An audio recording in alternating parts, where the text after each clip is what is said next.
நேரங்களில் அசர பண்ணிடுறோம், ஆராதனையை அற்பமாக எண்ணிடுறோம்.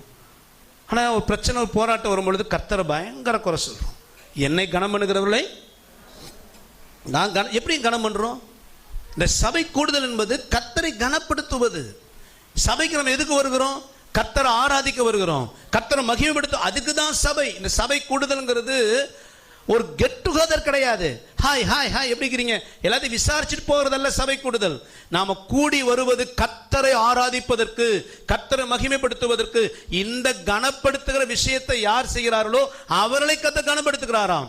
இந்த ஆராதனை யார் அசட்டை பண்ணுகிறார்களோ கர்த்தர் சொல்கிறார், என்னை கனவீனப்படுத்துகிறவர்கள், அசட்டை பண்ணுகிறவர்கள் கனவீனப்படுவார்கள். நம்ம வாழ்க்கை நிறைய நேரங்களில் ஏன் நாம் தேவனை நோக்கி நெருக்கங்களில் கூப்பிட்டும் பதில் வரல தெரியுங்களா? பல நேரங்களில் நாம கர்த்தரை கூப்பிட்டு ஏன் நமக்கு ஒரு சமாதானம் வரல தெரியுமா? சபை கூடுதலையும் ஆராதனையும் ரொம்ப அற்பமா எண்ணிட்டோம். உலகத்தை ரொம்ப முக்கியப்படுத்திட்டோம். வேலை, தொழில், பணம், படிப்பு, குடும்பம், சொந்த விஷயம், சொந்தக்காரன், ஃபங்க்ஷன், இதெல்லாம் ரொம்ப முக்கியப்படுத்திட்டு அந்த சபை கூடுதலை ரொம்ப அசட்டை பண்ண நாம் ஆரம்பித்ததுனால தான் நிறைய நேரங்களில் நாம் கூப்பிடும் பொழுதும் கர்த்தர் அமைதலாக இருக்கிறார். ஆனால் என்ன சொல்லிடுறோம்? ஜோமன் என்ன பிரயோஜனம், ஆண்டவர் தேடி என்ன பிரயோஜனம், ஆண்டவர் கைவிட்டாரு. ஆண்டவர் சொன்ன என்னை கனம் பண்ண நான் கனம் பண்ணுவேன். அந்த சபை கூடுதல்ங்கிறது ரொம்ப முக்கியம். ஆகவே தான் ஆண்டவர் பிரமாணங்களை கொடுக்கும் பொழுது இஸ்ரவேல் ஜனங்களுக்கு இந்த ஆலயத்தை கட்டவும் சொல்லிட்டு பண்டிகைகளை குறித்த பிரமாணம் கொடுத்தார். 7 விதமான பண்டிகைகளை சொன்னார். அப்படி சொல்லும் பொழுது அந்த பண்டிகை கொண்டாட ஜனங்கள் எங்க வரணும்? ஆலயத்துக்கு வரணும். ஆலயம்னா அதாவது ஆசீர் கூடாரம் இருக்கிற வரை வழியில் பிரயாணம் பண்ணாங்க. அந்த இடத்துல ஆசீர் கூடாரத்துக்கு வந்தாங்க. கானான் தேசத்தில் போன உடனே சீலோங்கிற இடத்துல இந்த ஆசீர் கூடாரத்தை அமைச்சிட்டாங்க. பர்மனெண்ட்டாக அங்கே இருந்துச்சு. சாலமோன் ஆலயத்தை கட்டுற வரைக்கும் இந்த ஆசீர் கூடாரம் சீலோங்கிற இடத்துல இருந்துச்சு. எல்லா இஸ்ரவேல் ஜனமும் தேசம் முழுக்க பரவி இருக்கிறான். பண்டிகை அப்படின்னு வரும் பொழுது அந்த ஆலயத்துக்கு பிரயாணப்பட்டு வரணும். அங்க வந்து கர்த்தர் ஆராதிக்கணும். ஏன் வீட்டில் என்ன பண்டிகை கொண்டாடக்கூடாதா? வீட்லையும் கர்த்தர் இருக்கிறாரே. அப்ப ஏன் ஆண்டவர் பண்டிகை கொடுத்தார்? சாலமன் காலத்தில் ஆலயம் கட்டப்பட்டுச்சு எருசலேமில். இப்ப பர்மனண்டா பில்டிங் வந்த உடனே அதே போல பண்டிகை கொண்டாடுவதற்கு இந்த ஜனங்கள் எருசலேம் தேவாலயத்துக்கு என்ன செய்யணும்? வரணும். முழு இஸ்ரவேல் தேசத்திலிருந்து, யூதேயா தேசத்திலிருந்து வரணும்.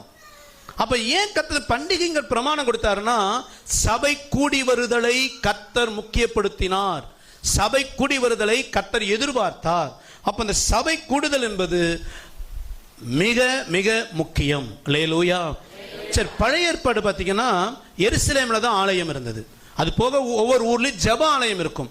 ஓய்வு நாளில் ஜப ஆலயத்தில் கூடுவாங்க. முக்கியமான பண்டிகை அப்படின்னா எங்க வரணும்?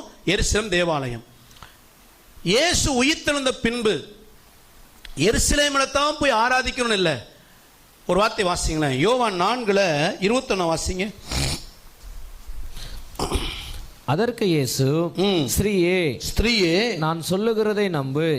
நீங்கள் இந்த மலையிலும் எருசலேமிலும் மாத்திரம் அல்ல, எங்கள் பிதாவை தொழுது கொள்ளும் காலம் வருகிறது. எங்கள் பிதாவை இல்லை, எங்கும் பிதாவை தொழுது கொள்ளும் காலம் வருகிறது. இது ஒரு தீர்க்க தரிசனம். இது ஒரு ஆண்டவர் இயேசு சொன்னாரு. சமாரிய ஸ்திரியை பார்த்து அந்த அம்மா டிபேட் பண்ணுது. என்னன்னா, யூதர்கள் எருசலேமுக்கு வர சொல்றாங்க, நாங்க சமாரியா மலையில் ஆராதிக்கிறோம், எது சரி அப்படின்னு ஆண்டவர் சொல்லுவாரு, ஏமா இதுவும் கிடையாது அதுவும் கிடையாது, ஜனங்கள் எங்கும் கர்த்தரை தொழுது கொள்ளும் காலம் வருகிறது. வந்துச்சா இல்லைங்களா? இயேசு உயிர்த்தெழுந்த பின்பு எருசலேம் சமாரியா என்று அல்ல, முழு உலகத்திலும் ஒரு 10 விசுவாசி, ஆதி சபை பார்த்தீங்கன்னா ஒரு தெருவில் 10 பேர் ரட்சிக்கப்பட்டான்னா அவன் அதில் யார் வீடு கொஞ்சம் வசதியாக இருக்குதோ அந்த வீடு தான் சபை. அந்த 10 பேர் ரெகுலர் அந்த வீட்டில் கூடுவாங்க, அதுதான் சபை. இப்படி எல்லா இடங்களிலும் கர்த்தரை தொழுது கொள்ளும் காலம் வருகிறது என்று சொன்ன இயேசுவின் தீர்க்க தரிசனம் இயேசு உயிர்த்தெழுந்த பின்பதாக முழுமையாக நிறைவேறினது. அதன் அடையாளம் தான் நம்ம எல்லா இடங்களிலும் கூடி கர்த்தர் என்ன செய்கிறோம். இன்னைக்கு சபை தெருவுக்கு தெரு சபை. ஏன் அந்த சபை கர்த்தர் ஏற்படுத்தினார்? ஜனங்கள் அங்க வந்து கூடி என்ன செய்யணும்? கர்த்தரை ஏன் பாஸ்டர் ஞாயிற்றுக்கிழமை நான் வீட்டில் ஆராதிக்க கூடாதா? ஆராதிக்கலாம். ஆனால் சபை கூடுதல் அப்படிங்கிற அந்த கூடுகையில நாம் வந்து கர்த்தரை ஆராதிக்கணுங்கிறத கர்த்தர் பிரமாணமாக வைத்திருக்கிறார். அல்லேலூயா.